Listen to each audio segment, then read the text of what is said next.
just to start off with, Carrie had submitted a question in our red zone project. And do you wanna give a summary of the question, Carrie? Or do you want me to just summarize for you? You can summarize it. Okay.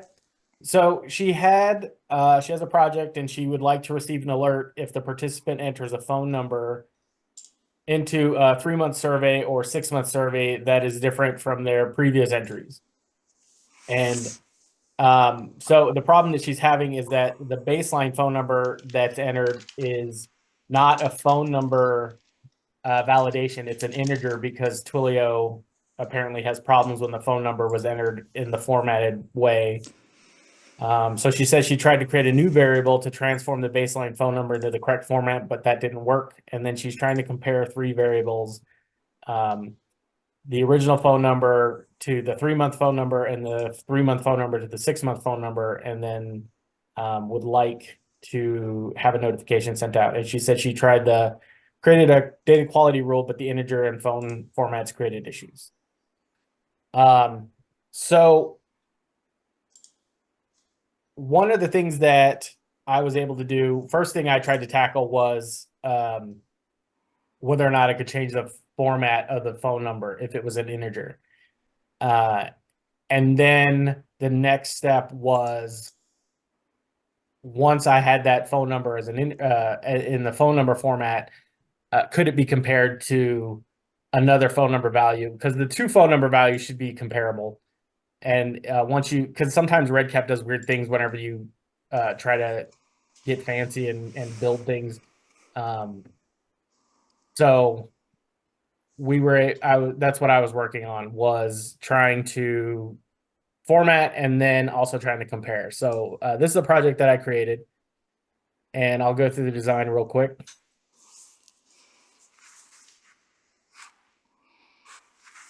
So this is the phone number that would be set up as an integer. And one of the things, it's kind of nitpicky, but you don't really have to do it. But what I did was I put in the maximum validation for it. So that way nobody can enter. It just kind of locks it into 10 digits, but this would allow them to enter it as a number. And now the formatting is using the concatenation function in REDCap. So what I'm doing is I'm using the calc text action tag, and I'm just saying if the phone number value is not blank, then I want to concatenate. I want to add this opening parenthesis, and then I want to take the left 3 digits of the phone number. And then I want to add a closing parenthesis and a space. And then I want to take the middle chunk of the phone number. So it's a 10-digit string or 10-digit integer. So what I'm doing is I'm going 4 numbers in, and then I want to take 3 numbers from that. And then I'm adding a dash. And then I'm taking the right 4 numbers. So I'm taking each component, and the way I did this is stepwise. Because sometimes REDCap will add the parentheses, and I wasn't sure if it would add the parentheses. I wasn't sure if it was going to make the phone number like this, because that's how it presents in the form when you look at it. But I wasn't sure if it was going to do that or this. Okay. So what I did was I just created a phone number field, entered a value, and then I exported the data so I could see how REDCap is actually storing that value, and it's actually storing it with the parentheses.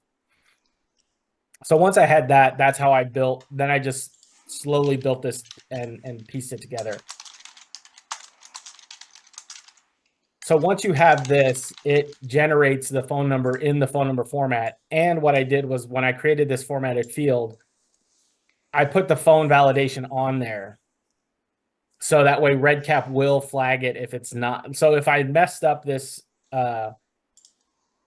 this transformation in the formatting, REDCap would yell at me because it's going to have to validate as a phone number. Does Cool. that make sense? Awesome. You know, that that method with that concat, that like vaguely flashed in my mind as I was trying to do this, and I was like, okay, I'm pretty sure there's a way, but it's way out of my comfort zone. So thank you so much for doing that. That's awesome. That's Yep, great. you're welcome. So that's the first step is generating the formatting. And then these two are just regular phone numbers here, 3 months, and it's a Hmm. validation. Then the next step was checking for mismatches. And this one's a little more, it's easy. It's just there's a little more steps to it. So Mm-hmm. we'll take the first bit here. So what I want to do is I want to check to make sure both fields have a value. So the formatted phone number and the 3-month phone number. And then I was running into an issue where it was flagging it as not matching, like as I was typing in the phone number for the Mm. three. And that was kind of annoying because it would go away as soon as I got to the 10 digits.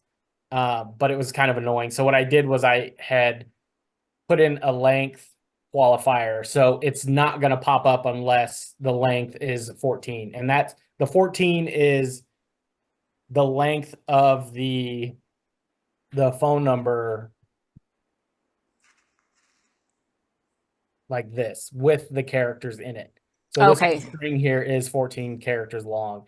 So that's what it's checking for. So it's not going to pop up unless um it's 14. It's not gonna pop up while you're typing in the phone number.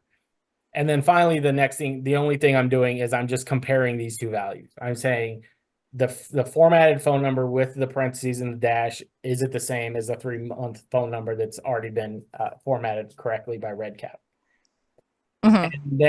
And then I'm doing the same thing down here for the 6 months. So this is the original phone number comparing to the 3-month here. And then this is doing the same thing where if the 3-month has a value, if the 6-month has a value, the 6-month is 14. And actually, this should be 3 months because that's or no, yeah, the 6 months because that's the one you're manually typing in for this round. Hmm. If that's 14, and then you're comparing the 3-month to the 6-month. And this whole thing is an if statement that's wrapped like so. These are all the qualifiers. So if this whole statement or this whole statement is true, then I want to say yes, and if it's not, then I want to say no. Because what I'm doing, and depending on how you format the logic, you could swap these around. So if you wanted this to say this equals this, then this would be no and this would be yes, because this is checking for a mismatch. So you just have to Mm. remember how you're checking. Is it mismatch equals yes or mismatch equals no?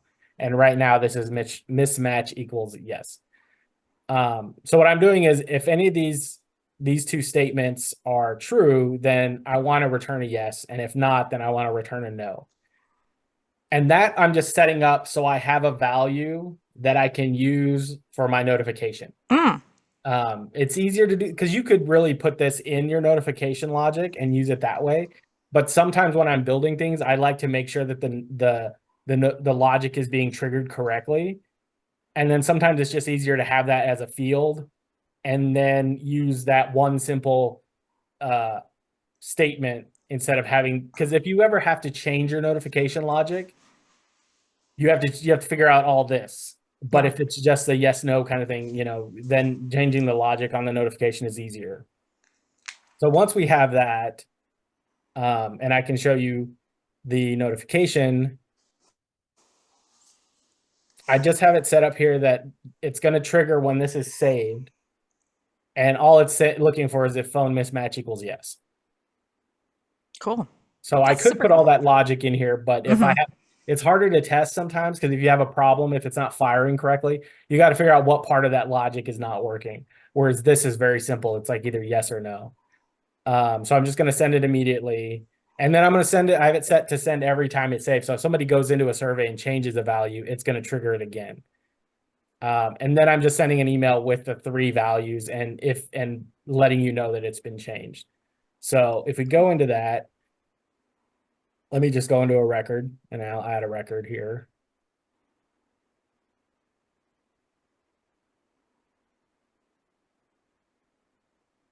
So that's generating the Cool. format. And then if I enter a new value,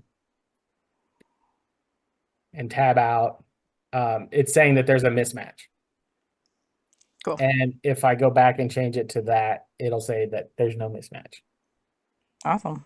And then depending on how your records are, like, so because these fields won't live on the same form because you have a separate survey, 3 month, 6 month.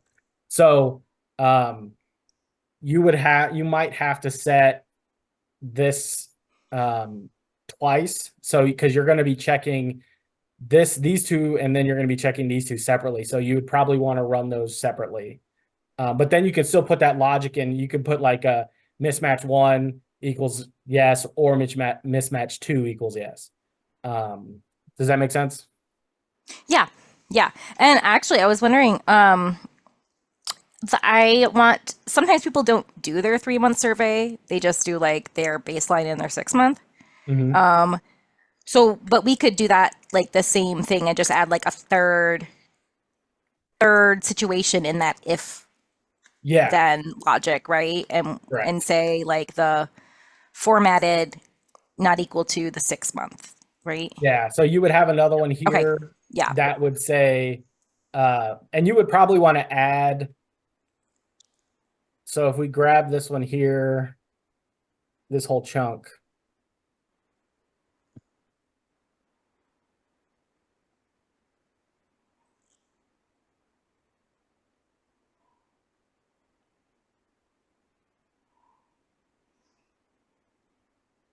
So you would want to have um, phone formatted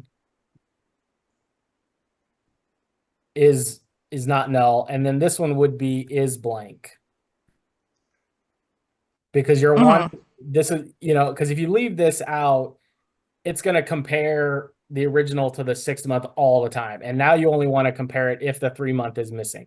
Okay. Yeah. This is if the 3 month is missing, and then this will be the formatted. So now Okay. you're comparing the formatted to the phone number, the 6 month. Hmm. Hmm. So that's how it would be for the to compare all three. Cool. So we have this set, there's a mismatch. So if I save and stay, and I go back to the notifications here, you can see that a notification was sent, and it'll pop up in my email here momentarily. Yep. So it's just saying that it mismatched. And when you have it separate, because you're going to compare these two values, or these two values, or the original and the 6 month, you could set your notification to where it has the value that mismatches, but I figured it's one of those things where if Hmm. you get all the values, then you can immediately see which ones aren't right. Yeah. Awesome. That's great. Thank you. Mhm. Are you able to share that project with me so I can copy and paste your statements? I don't trust myself to create them myself. Yeah, I could do that. Okay, thank you. All right. No questions on that one, anybody?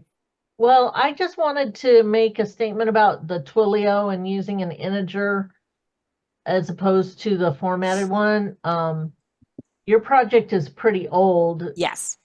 Have you been using Twilio mostly from the start? Mm-hmm. Yeah. Okay.